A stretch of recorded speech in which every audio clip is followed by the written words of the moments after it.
Socialist എന്ന വാക്കുകൊണ്ട് അർത്ഥമാക്കുന്നത് സമഭാവനയോടെ മനുഷ്യപക്ഷത്ത് നിൽക്കുന്നവൻ എന്നാണ്. ശ്രീരാമനും ശ്രീകൃഷ്ണനും യേശുക്രിസ്തുവും മോസസും മുഹമ്മദ് നബിയുമെല്ലാം മനുഷ്യപക്ഷത്ത് നിലയുറപ്പിച്ചവരാണ്.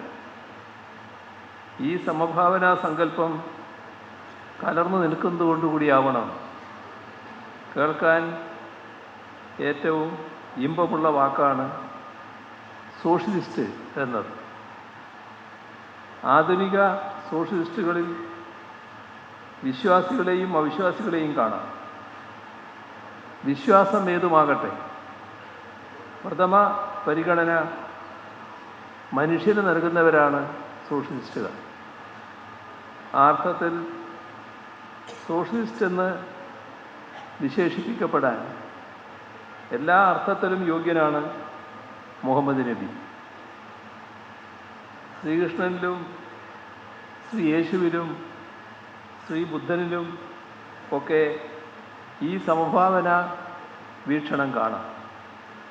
എന്നാൽ അതിനെ മറ്റു പലതും കൊണ്ട് മറക്കാൻ ശ്രമം നടക്കുന്നതെന്നത് മറ്റൊരു കാര്യം.